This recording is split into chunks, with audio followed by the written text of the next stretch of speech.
Hello दोस्तों, good afternoon, नमस्कार। आप सभी का एक बार जो है फिर से बहुत बहुत स्वागत है आप सभी के अपने यूट्यूब चैनल परीक्षा की शिक्षा में। उम्मीद करता हूँ कि आप सभी जो है स्वस्थ हैं, अपनी तैयारी जो है अच्छे तरीके बढ़िया तरीके से जो है कर रहे हैं। जो बच्चे क्लास में फर्स्ट टाइम है, पहली बार आए हैं, नए हैं, उन सभी को बता दें हमारे चैनल पे जो आपकी बीएड परीक्षा 2025 की तरफ तैयारी जाती हो रेगुलर बेसिस पे करवाइए। तो जिसे भी तैयारी पूरी करनी है, कंप्लीट करनी है, चैनल को सब्सक्राइब करके हमारे साथ जुड़ जाएंगे। क्लास का समय देखिए, जीके जीएस की जो क्लासेस सुबह 10 बजे डेली देखने को मिलते हैं। रीडिंग की जो क्लासेस दोपहर को 1 बजे, कला की जो क्लासेस शाम को 4 बजे और हिंदी की जो क्लासेस शाम को 7 बजे आपको हमारे चैनल पर देखने को मिलती है। इसी टाइम पर क्लासेस से जुड़ना है, तैयारी को पूरा कंप्लीट करना है। नीचे डिस्क्रिप्शन में इंस्टाग्राम टेलीग्राम का लिंक मिलेगा, तो आप हमें इंस्टाग्राम पे फॉलो कर लेंगे और टेलीग्राम चैनल को जाकर ज्वाइन करेंगे। टेलीग्राम चैनल पे क्या है, डेली बेसिस पे क्लास को आपको अपडेट मिल जाएगा।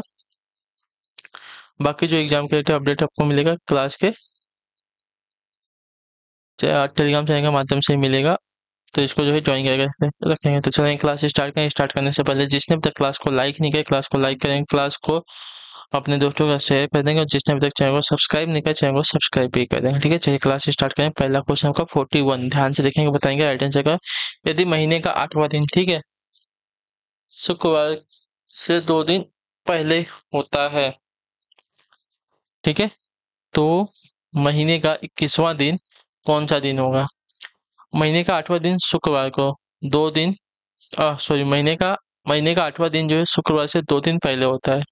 शुक्रवार से 2 दिन पहले अगर आएंगे तो हमें क्या मिलेगा? बुधवार। यानी कि 8 तारीख को हमारा क्या है? बुधवार है। ठीक है, 8 तारीख को हमारा क्या हो जाएगा? बुधवार हो जाएगा। क्लियर? 8वां दिन क्या बोला है? शुक्रवार से 2 दिन पहले, यानी कि 2 दिन पहले आएंगे तो हमको बुधवार मिल जाएगा। क्लियर है? तो महीने का 21वां दिन कौन से दिन को होगा? ठीक है, 21वां दिन ना, 21वां दिन कौन से दिन को होगा? तो देखिए, 8 7 15, 15 तारीख को हमारा बुधवार वापस आ जाएगा। ठीक है, और उसके बाद बुधवार के बाद हमारा कितना दिन और आगे जाना पड़ेगा? तो हमको मिलेगा, बताइए। और नॉर्मल से एक तरीका आपको बताता हूँ, देखिए। आप ऐसे भी हम निकाल सकते हैं। देखिए, यहाँ से 16 को जाएंगे, फिर 17 को जाएंगे, फिर 18 को जाएंगे, फिर 19 को जाएंगे, फिर 20 को जाएंगे, फिर 21 को जाएंगे। तो बुधवार के बाद आपका हो जाएगा साथियों यहाँ पे बृहस्पतिवार। बृहस्पतिवार के बाद यहाँ पे आपका शुक्रवार, यहाँ पे आपका शनिवार, यहाँ पे आपका रविवार, यहाँ पे आपका शनिवार के बाद यहाँ पे आपका क्या हो जाएगा? सोमवार। और सोमवार का 21वां दिन आपका हमारा हो जाएगा मंगलवार का। ठीक है, तो हमारा आंसर तो ऐसे भी आ जाएगा मंगलवार का। ये थोड़ा सा आपका लेंदी हो जाएगा। और सीधी सी बात, हमको बोला है 8वें दिन को, हमको पता चल गया बुधवार है, हमको जाना है 21वें तारीख को। ठीक है, 21 तारीख तक जाना है। ठीक है ना, 21वें दिन तक जाना है। तो क्या करेंगे, हमें दिन पता करना है, तो 21 में से हम 8 को माइनस कर लेंगे। ठीक है, 21 - 8 करेंगे तो हमको मिलेगा 13। ठीक है, 13 को 7 से डिवाइड कर देंगे, कितना हो जाएगा? 7 दूनी 14 और 7 एकम 7। तो 7 में से अगर 13 को घटाते हैं तो 6 मिलता है। ठीक है, वही बात हो गई। 6 से हम क्या करेंगे? बुधवार। ठीक है, बुधवार में 6 दिन ऐड करेंगे। तो बुधवार के बाद 6 दिन ऐड करेंगे के बाद बृहस्पतिवार, शुक्रवार, शनिवार, रविवार, सोमवार, मंगलवार। ये इस ऐसे भी हमारा मंगलवार ही आ रहा है और ऐसे भी हमारा मंगलवार ही आ रहा है। तो मंगलवार हमारा जो है 21वें दिन को आएगा। ठीक है, चलिए अगले क्वेश्चन की तरफ बढ़ेंगे, ध्यान से देखेंगे। इस प्रश्न में दो कथनों के बाद दो निष्कर्ष 1 और 2 दिए गए हैं। कथनों में दिए गए तथ्यों को सच माने भले ही वे सामान्य रूप से ज्ञात तथ्यों से भिन्न लगते हों, और ये जो है ज्ञात करें कि कौन सा या कौन से निष्कर्ष जो उचित संदेश से परे होकर दिए गए कथनों का तर्कपूर्ण रूप से अनुसरण करता या करते हैं। बताइए। तो देखिए क्या दिया गया है? कुछ बोर्ड रैप हैं, ठीक है, कुछ बोर्ड रैप है। ठीक है, कुछ बोर्ड आपके रैप है और सभी बोर्ड आपके पेपर है। ठीक है, सभी बोर्ड आपके क्या है? पेपर है। ठीक है, चलिए कितना बन गया निष्कर्ष? सभी को दिख रहा है? चलिए, सभी रैप पेपर है, सभी रैप पेपर नहीं है, कुछ रैप आपके पेपर है। निष्कर्ष एक आपका गलत हो जाएगा। ठीक है, कुछ ही हिस्सा इसका मिल रहा है, पेपर का और रैप का कुछ ही हिस्सा मिल रहा है ना, पूरा रैप का हिस्सा तो इसके अंदर नहीं आ रहा है, तो ये वाला तो गलत हो जाएगा। कुछ पेपर रैप है तो कुछ पेपर रैप है, ये वाला कथन आपका सही हो जाएगा। कथन दो आपका मतलब निष्कर्ष दो जो आपका यहाँ पे अनुसार करता है, केवल निष्कर्ष दो आपका यहाँ पे अनुसार कर रहा है, तो आपका राइट आंसर हो जाएगा ऑप्शन नंबर बी। देख लीजिए ना, पेपर का सब हिस्सा रैप में नहीं आ रहा है, मतलब रैप का सब हिस्सा पेपर में नहीं आ रहा है, पेपर का और रैप का कुछ हिस्सा जो है इनके साथ मेल खा रहा है यहाँ पे। ठीक है, तो सभी रैप पेपर नहीं है, गलत बात है, और सभी पेपर आपके रैप है, ये जो है सही बात है। चलिए यहाँ पे क्या दिया गया, सेम दिया गया है, कथन दिया गया, हमको निष्कर्ष हमको पता करना है। ठीक है, आंकड़े दिखाते हैं कि स्नातकोत्तर लोग स्नातकों की तुलना में 20% अधिक कमाते हैं। ठीक है,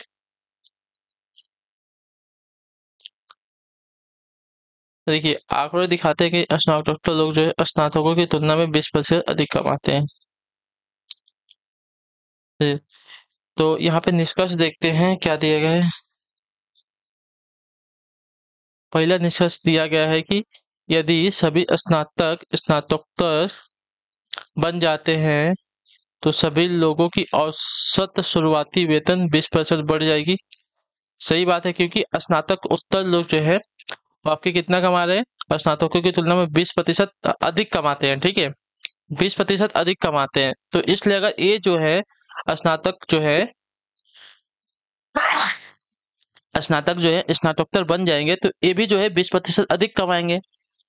सही बात है, तो निष्कर्ष एक तो आपका सही है। यदि सभी स्नातक स्नातकोत्तर बन जाते हैं तो सभी के लिए औसत शुरुआती वेतन जो है 20% बढ़ जाएगी। सही बात है, क्लियर है। अगर स्नातकोत्तर की फीस स्नातक फीस के साथ मेल खाती है तो हर कोई व्यक्ति स्नातकोत्तर बन जाएगा। क्या देगा, यदि स्नातकोत्तर की फीस स्नातकोत्तर फीस के साथ मिल जाए, स्नातकोत्तर की फीस जो है स्नातक फीस के साथ मेल खाती तो हर कोई व्यक्ति स्नातकोत्तर बन जाता। नहीं, ऐसा कुछ कहा नहीं गया है कथन में, तो दूसरा कथन आपका रॉन्ग होगा। तो यहाँ पे केवल निष्कर्ष एक आपका अनुसर करता है। ठीक है, क्लियर सभी को इसके बारे में। आंकड़ों से यह स्पष्ट पता चलता है कि स्नातक जो है स्नातकोत्तरों की तुलना में अधिक कमाते हैं, इसलिए निष्कर्ष एक आपका सही होगा। ठीक है,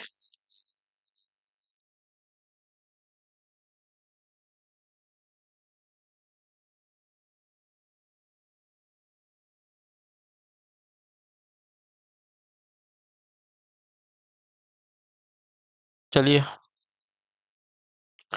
अगला क्वेश्चन भी सेम दिया गया है। चलिए हमें वही क्या दिया गया है? सभी ब्रेड जो है रोटियां हैं। ठीक है, सभी ब्रेड जो है क्या है, रोटियां हैं, सभी ब्रेड जो है रोटियां हैं, समझ में आ गया। और कुछ ब्रेड आपके केक हैं, तो कुछ ब्रेड आपके केक है, लेकिन सभी रोटियां सिर्फ बोला है। ठीक है, सभी ब्रेड सिर्फ बोला है, सभी ब्रेड सिर्फ रोटियां हैं। ठीक है, सभी ब्रेड सिर्फ रोटियां हैं, तो कुछ रोटियां आपके केक हैं, कुछ रोटियां आपके केक है, सही बात है, निष्कर्ष एक है। और कुछ केक आपके ब्रेड है, कुछ केक आपके ब्रेड है, ये भी निष्कर्ष सही है। तो निष्कर्ष एक और निष्कर्ष दो दोनों के दोनों आपके यहाँ पे अनुसार करते हैं, तो ऑप्शन नंबर सी आपका राइट आंसर हो जाएगा। ठीक है, क्लियर सभी को। चलिए अगले क्वेश्चन की तरफ बढ़ेंगे। आपका है 45 नंबर, क्या देगा, यदि दो सं, संख्याओं के लघुत्तम समापवर्त्य और महत्तम समापवर्तक क्रमशः आपके 1144 और 13 है, और उन संख्याओं में से एक संख्या 104 है, तो दूसरी संख्या ज्ञात करने। बहुत ही इजी क्वेश्चन है, ध्यान से देखिएगा क्या करना है। देखिए हमें दूसरी संख्या ज्ञात करने को बोला है। ठीक है, तो क्या कहेंगे, यहाँ पे जो हमारा लसप है गुड़े मसप, ठीक है, मसप बट में पहली संख्या लसप कितना है, लसप कितना है आपका 1144, मसप कितना है 13, पहली संख्या कितनी है 104। सॉल्व कर लीजिए, हमारा आंसर मिल जाएगा हमें। ठीक है,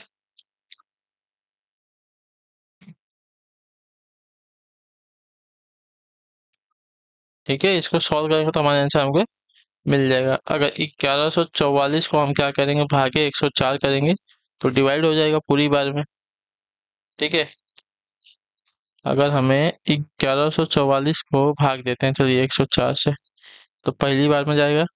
ठीक है, ये बचेगा 0, यहाँ पे बचेगा 1 आ जाएगा, यहाँ पे ये आपका फिर, तो यहाँ से वापस इसको अगर भाग देते हैं ये पूरा 0 हो जाएगा। यानी कि इसको अगर भाग दे देंगे तो 11 गुणे 13 बचेगा, 11 गुणे 13 कर देंगे तो 11 13 एकम 13 13 एकम 13 में एक जोड़ देंगे 14, 143 आंसर आएगा। यानी कि दूसरी संख्या आपकी 143 आ जाएगी। ठीक है, क्लियर है, बहुत इजी क्वेश्चन है। चलिए अगले क्वेश्चन की तरफ बढ़ेंगे। आपका 46 नंबर, 25 पर्यटकों के समूह में से 10 जो है गुजराती बोलते हैं। ठीक है, टोटल कितने, 25 में से 10 गुजराती बोल सकते हैं, 12 मराठी बोल सकते हैं, 5 जो है गुजराती के साथ मराठी भी बोल सकते हैं। ठीक है, मतलब 5 जो है गुजराती मराठी दोनों बोल सकते हैं, यानी कि 5 उसमें से कम हो गया गुजराती में से, और 5 जो है मराठी में से कम हो गया। ठीक है, उन लोगों की संख्या ज्ञात करें जो न तो गुजराती और न ही मराठी बोल सकते हैं। चलिए, कितना बोला है, 25 बोला है, 25 में से हमारा क्या है, 12 तो 10 ये बोलते हैं और 2 ही है ना, 2 ही निकालेंगे। ठीक है, एक हमारा गुजराती हो जाएगा, एक हमारा कितना हो जाएगा, मराठी हो जाएगा। ठीक है, ये इसको हम गुजराती पकड़ते हैं, इसको हम मराठी पकड़ते हैं। ठीक है, 10 तो हमारे गुजराती बोलते हैं, 10 में से 5 जो गुजराती और मराठी दोनों बोलते हैं, तो 5 यहाँ पे आएगा, 10 में से 5 को अगर माइनस करते हैं तो यहाँ पे क्या हो जाएगा, 5 गुजराती वाले 5 हो जाएगा, और मराठी में से अगर मराठी जो 12 बोलते थे, मराठी जो 12 बोलते थे, इसको हम क्या करेंगे, इसमें से 5 माइनस करेंगे तो 7 हो जाएगा। ठीक है, यानी कि गुजराती मराठी सब मिला के बोलने वालों की संख्या क्या, 7 5 12, 12 5 17। ठीक है, तो 17 जो है गुजराती और मराठी बोल सकते हैं। तो अब बाकी कितने हैं, टोटल 25 है, 25 में से 17 को माइनस करेंगे तो कितना हो जाएगा आपका, 8। ठीक है, तो 8 जो है न तो गुजराती बोल सकते हैं और न ही मराठी बोल सकते हैं। क्लियर सभी को इसके बारे में, गुजराती 5 5 10 हो गया। ठीक है, मराठी 7 5 12 हो गया। अब इसी में से गुजराती और मराठी दोनों बोलने वाले की संख्या कितनी है, 5 है, तो इसमें से 5 माइनस कर लिए, जो तो 10 था उसमें से 5 माइनस कर लिया, जो 12 था उसमें से 5 माइनस कर लिए। क्लियर है सबको। चलिए, ये अलग से नहीं आए हैं, ठीक है, उसी में है। अगला क्वेश्चन आपका है 47 नंबर, क्या है, 38 छात्रों की कक्षा में 18 छात्र जो है क्रिकेट पसंद करते हैं, 20 छात्र आपके फुटबॉल पसंद करते हैं, और 15 जो है चेस पसंद करते हैं। ठीक है, क्लियर है। 8 छात्र जो है क्रिकेट और चेस दोनों पसंद करते हैं। ठीक है, और उनमें से जो है 3 फुटबॉल भी पसंद करते हैं, मतलब 3 खिलाड़ी ऐसे हैं जो कि आपके क्या बोलते हैं, फुटबॉल, क्रिकेट और चेस तीनों पसंद करते हैं। ठीक है, यहाँ पे क्या बोला है, मैंने आपको ऐसा एक क्वेश्चन कराया है। चलिए इसको देखते हैं। पहले तो हमें 3 बनाना पड़ेगा, वो तीनों आपस में मेल खाएंगे। ठीक है, चलिए,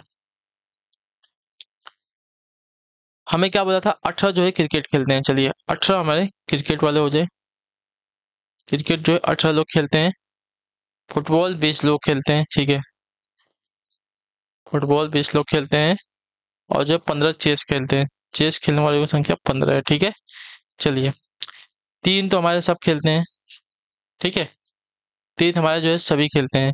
8 छात्र आपके क्रिकेट और चेस दोनों खेलते हैं। ठीक है, 8 छात्र। ठीक है, क्या बोला था, 8 छात्र जो है क्रिकेट और चेस दोनों खेलते हैं। ठीक है, 8 अगर यहाँ पे लिखेंगे तो इसी 8 में से जो 3 थे हमारे फुटबॉल भी खेलते थे। ठीक है, तो 8 में से अगर 3 को माइनस करेंगे तो 5 बचेगा। ठीक है, तो यहाँ पे 5 आ गया। क्लियर है, तो 18 में से अगर 8 को माइनस करते हैं तो यहाँ पे सिर्फ बचा हमारा 10, ये नहीं, 1 मिनट, सॉरी कुछ तो गलत हो रहा है, हमारे अभी यहाँ पे बाकी है ना, ये अब कुछ हिस्सा तो इसमें भी गया है ना इसका। चलिए, क्या बोला, 7 छात्र केवल जो है क्रिकेट पसंद करते हैं। चलिए 7 छात्र अगर केवल यहाँ पे क्रिकेट पसंद करते हैं तो यहाँ पे 7 हो गया। ठीक है, तो अब बचे कितने, 3 बचे ना, तो 3 जो है हमारे यहाँ पे आ जाएंगे, 3 जो है हमारे फुटबॉल भी खेल सकते हैं। क्लियर है, यहाँ पे क्या बोला, 6 छात्र जो है केवल चेस को पसंद करते हैं। तो चलिए 6 केवल यहाँ पे चेस को पसंद करते हैं। कितना हो गया? और 6 और 8 है, अगर इसको जोड़ेंगे तो कितना हो जाएगा? 6 और 8 को जोड़ लेंगे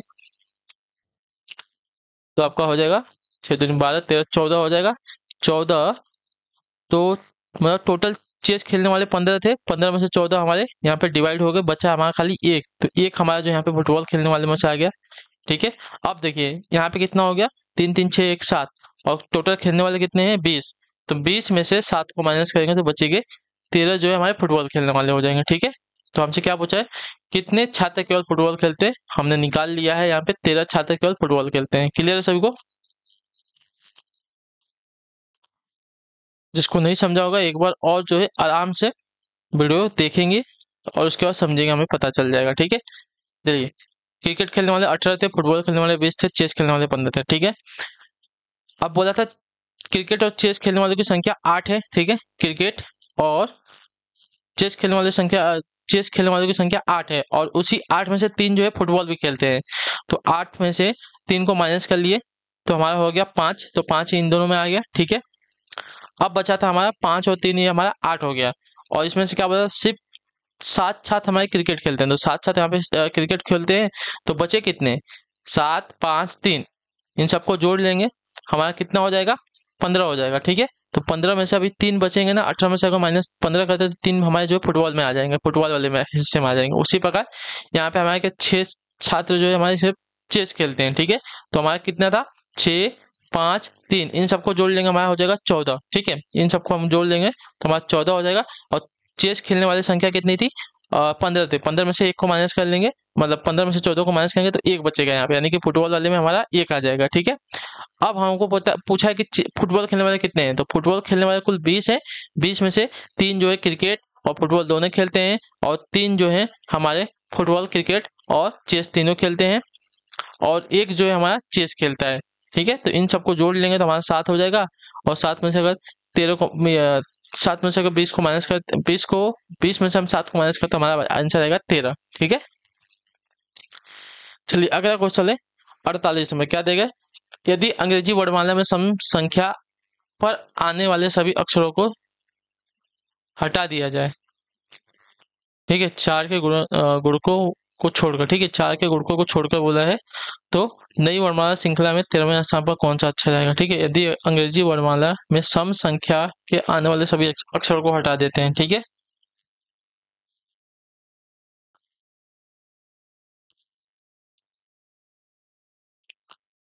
चलिए।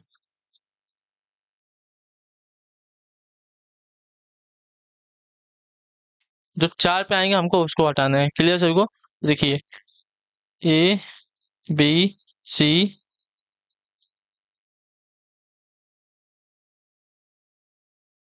नहीं नहीं, सम संख्या बोला है ना। क्या बोला है? अंग्रेजी वर्णमाला में सम संख्या पर आने वाली सम संख्या कितनी होती है? 2 वाली। ठीक है, तो दो दो पे जो आएगी, मतलब 2 से जो डिवाइड हो जाएगी उसको हटा देंगे। ठीक है, बी को हटाएंगे, सी आ जाएगा, डी को हटाएंगे, ई आ जाएगा ना। डी क्यों आएगा?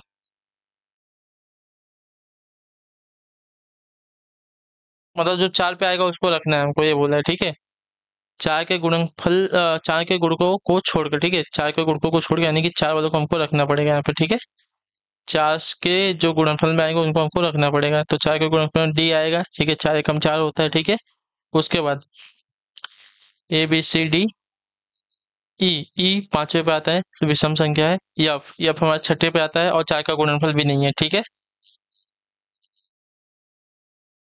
ठीक है, एफ हमारा जो है सम संख्या है तो वो भी नहीं आएगा। तो उसका जी, जी हमारा आएगा। एच, जी 7 पे है, और एच हमारा आएगा। एच हमारा आएगा क्योंकि एच जो है 4 का गुणनफल है। ठीक है, 4 का गुणनफल है तो ये भी आ जाएगा। ठीक है, एच के बाद आई 9वें पे है तो आई भी आएगा। जे, जे हमारा 10वें पे है, सम संख्या है, नहीं आएगा।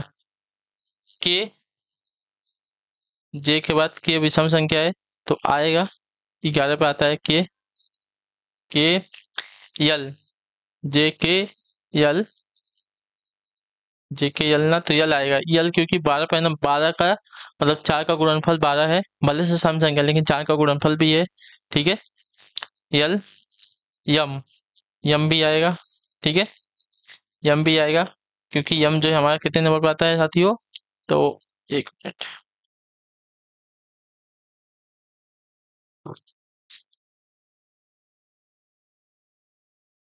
ये हमारा 13 नंबर पर आता है ना। ठीक है, ये हमारा 13 नंबर पर, तो 13 आ जाएगा। उसका यन, यन हमारा 14 नंबर पे आता है। 14 हमारी सम संख्या है, लेकिन 4 का गुणनफल नहीं है, तो ये भी नहीं आएगा, यन नहीं आएगा। ठीक है, यन नहीं आएगा। ओ, ओ हमारा विषम संख्या है, आएगा। ठीक है, वो हमारा विषम संख्या है तो आएगा। फिर ओ के बाद पी, पी भी आएगा। पी जो है हमारे 16 पे आता है, 16 पे आता है और 4 का गुणनफल है, इसके वजह से आएगा, क्योंकि सम संख्या है लेकिन 4 का गुणनफल है तो आएगा। ठीक है, पी के बाद क्यू हमारा आएगा, विषम संख्या है। क्यू के बाद आर, आर हमारा 18 पे आता है। 18 हमारी सम संख्या है लेकिन 4 का गुणनफल नहीं है, तो आर नहीं आएगा। ठीक है, आर के बाद यस हमारा आएगा। यस के बाद हमारा टी आएगा। टी क्योंकि 20वें नंबर पर आता है और 4 का गुणनफल है, इसके वजह से आ जाएगा। यू भी आ जाएगा। वी नहीं आएगा, वी जो है 22 आता है, 22 जो है 4 का गुणनफल नहीं है, तो वी नहीं आएगा। ठीक है, भले से सम संख्या है और लेकिन 4 का गुणनफल नहीं है, तो नहीं आएगा। ठीक है, उसके बाद डब्लू, डब्लू हमारी विषम संख्या है तो आएगी। डब्लू के बाद एक्स भी आएगा। एक्स जो है 24 नंबर पर आता है, 24 हमारा 4 का गुणनफल है, सम संख्या है तो उससे कोई मतलब नहीं है। वाई, वाई हमारी विषम संख्या है, सम संख्या नहीं है, तो वाई नहीं आएगा। उसके बाद जेड, जेड हमारा नहीं आएगा। ठीक है, जेड हमारा नहीं आएगा, क्योंकि जेड हमारी एक सम संख्या है। तो हमें क्या बताया था, सम संख्या आने पर उसको छोड़ देना है, लेकिन 4 के गुणनफल को छोड़कर। ठीक है, तो नहीं, देखिए 13वें नंबर पर कौन आ रहा है हमारा, हमको वो बताना है ना। तो नहीं, 13वें स्थान पर कौन आएगा, तो 1 2 3 4 5 6 7 8 9 10 11 12 13, 13वें नंबर पर हमारा क्यू आ रहा है, तो ऑप्शन नंबर सी राइट हो जाएगा। ठीक है, क्लियर है। सम संख्या जो आएगी उसको काट देना है, और लेकिन 4 का गुणनफल आएगा तो उसको रखना है। ठीक है, इतना याद रखिएगा।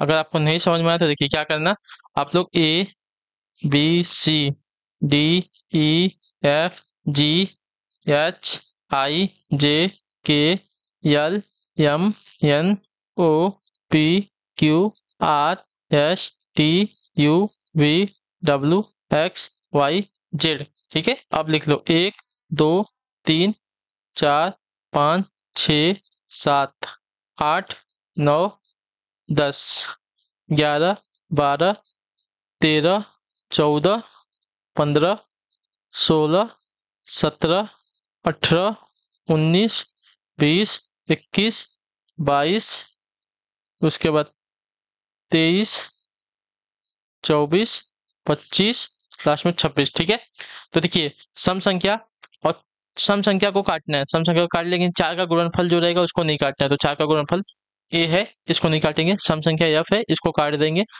एच भी हमारी सम संख्या लेकिन 4 का गुणनफल है, इसको नहीं काटेंगे। ठीक है, 10 हमारी सम संख्या, इसको काट देंगे, लेकिन 4 का गुणनफल नहीं है तो इसको काट देंगे। ठीक है, यह हमारी सम संख्या लेकिन 4 का गुणनफल है, इसको नहीं काटेंगे। 13 हमारी विषम संख्या है, इसको रखना पड़ेगा। ठीक है, 14 हमारी सम संख्या लेकिन 4 का गुणनफल नहीं है तो काट देंगे। 15 हमारी विषम संख्या। 16 हमारी सम संख्या लेकिन 4 का गुणनफल है, इसको रखना पड़ेगा।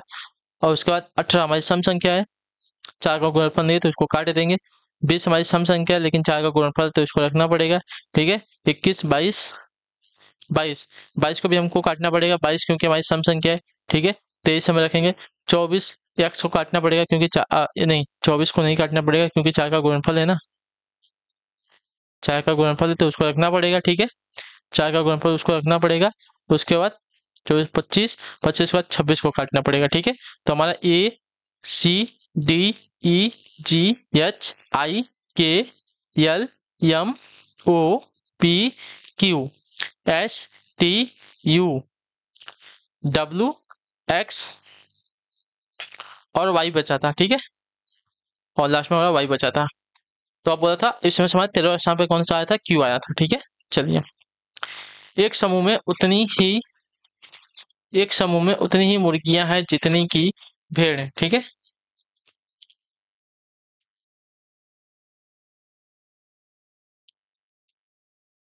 ठीक है। पुरुष बकरियों से 2 गुना है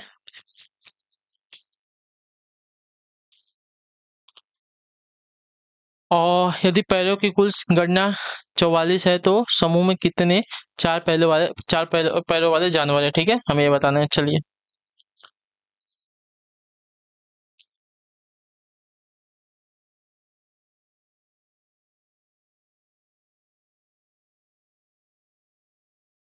चलिए फटाफट आंसर दीजिए।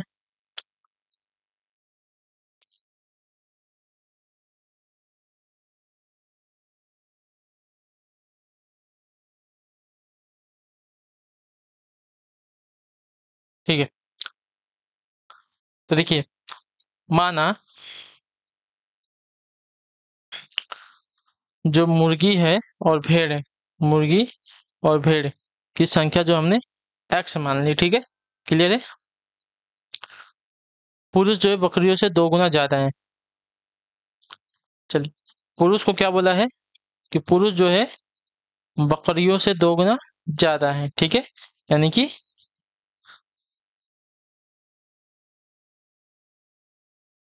बकरियों से 2 गुना ज्यादा, यानी कि यहाँ पे 4x हो जाएगा, ठीक है। चलिए,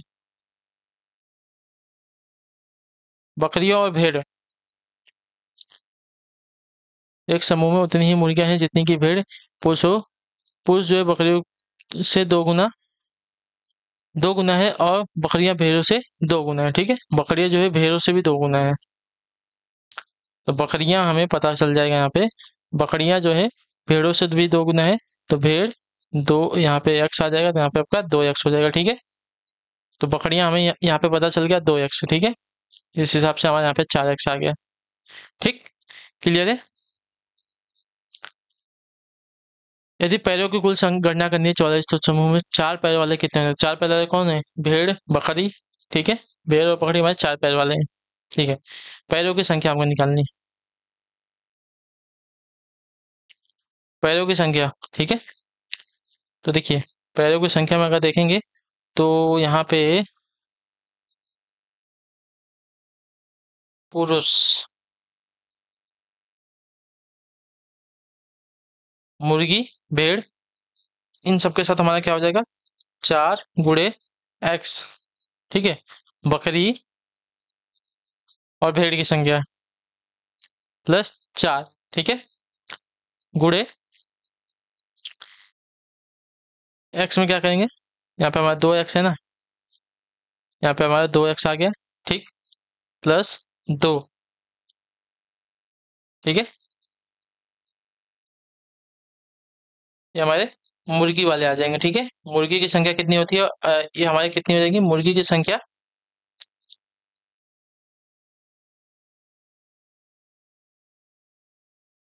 मुर्गी के भी 2 पैर होते हैं, ठीक है। पुरुष के भी 2 पैर होते हैं, क्लियर सभी को। गुड़े 4x + 2 गुड़े x बराबर 44, ठीक है। सभी का हमने क्या बोला है? यदि पैरों की कुल संख्या हमको बोला है 4 है, ठीक है। तो देखिए, 4x में हमारे बकरी की संख्या आ जाएगी, ठीक है। 2x में हमारे मुर्गी वाले आ जाएंगे, फिर 4x में हमारे कौन आ जाएंगे साथियों? वापस भेड़ वाले आ जाएंगे, और 2x में हमारे कौन से आ जाएंगे? पुरुष वाले आ जाएंगे, ठीक है। क्लियर सबको यहाँ तक?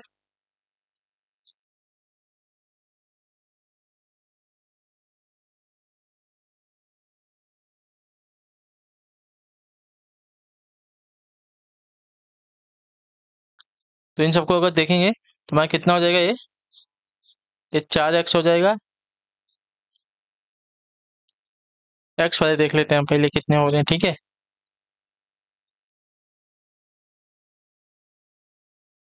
ये हमारा 4x प्लस है हमारा 8x प्लस, यहाँ पे देखेंगे तो 4 दूनी 8x प्लस यहाँ पे आपका 2x बराबर 44 हो रहा है, ठीक है। अब इन सबको जोड़ लो, 8 8 16, 16 4 20, 20 2 22, x बराबर 44, तो x बराबर 44/22, तो आपका हो जाएगा साथियों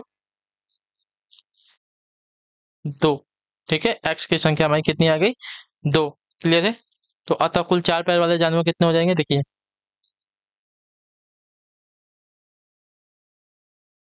कुल 4 पैर वाले जानवर, ठीक है। x + 2x, x plus 2x, ठीक है। एक्स हमारे क्या है, भेड़ और बकरी दोनों है, ठीक है। और 2x क्या है, हमारे सिर्फ बकरी है, ठीक है। तो इन सबको पहले गुणा कर लेते हैं, 2 × 2x, 2x मान लीजिए 2, ठीक है। ये प्लस है ना, तो प्लस आएगा यहाँ पर, ठीक है। तो देखिए 2 + 2 × 4 = 6, क्लियर सभी को। तो कुल 4 पैर वाले जानवर कितने यहाँ पे आपके, 6 हैं, ठीक है। 4 पैर वाले कुल जानवर आपके यहाँ पे 6 हैं, तो ऑप्शन आपका सी राइट हो जाएगा, ठीक। क्लियर सभी को इसके बारे में। चलिए, तो इसी के साथ मैं आपकी क्लास जो है आज की यहीं पे कंप्लीट करता हूँ।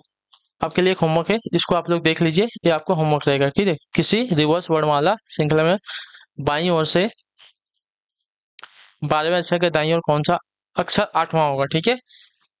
तो ये आपके लिए होमवर्क रहेगा, ये हमें आप बताएंगे, ठीक है।